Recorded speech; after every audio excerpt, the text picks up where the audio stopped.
The demons had all been silenced, the temple of the Lord was complete, and his kingdom was prosperous and at peace.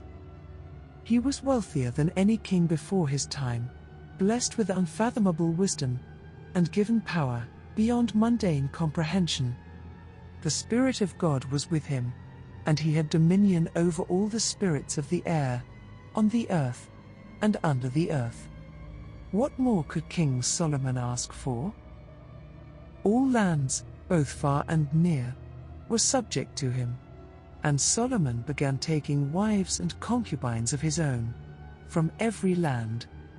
He took so many, that his consorts were countless, and yet he would not stop.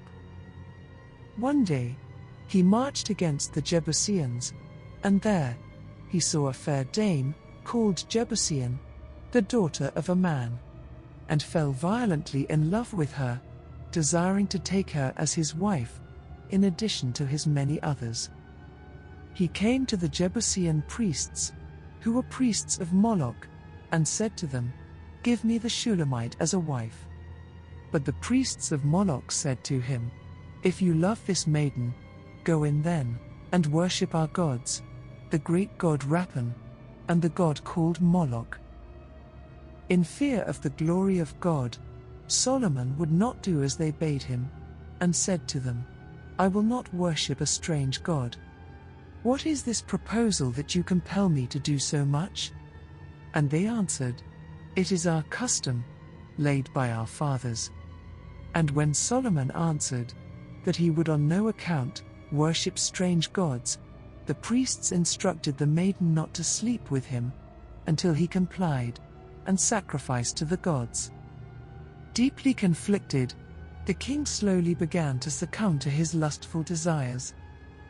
And on a fateful day, that fair maiden, that crafty Eros, brought him 5 locusts, and laid them beside her, saying, "Take these locusts, and crush them together in the name of the god Moloch, and then I will sleep with you."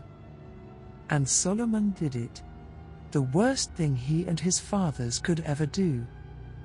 By sacrificing locusts to the god Moloch, he had fulfilled the prophecy of the worst of the 7 sisters. And at once, the Spirit of God departed from him, and he became weak, as well as foolish, in his words. At the wish of the fair maiden, he built a temple of idols, to Baal, and to Rapha, and to Moloch, and to many other spirits, worshipping and making sacrifices to them. He had fallen into error, just like the spirit of error told him he would. Thus, the Lord God turned his back on Solomon, and his glory departed from him, and his spirit was darkened.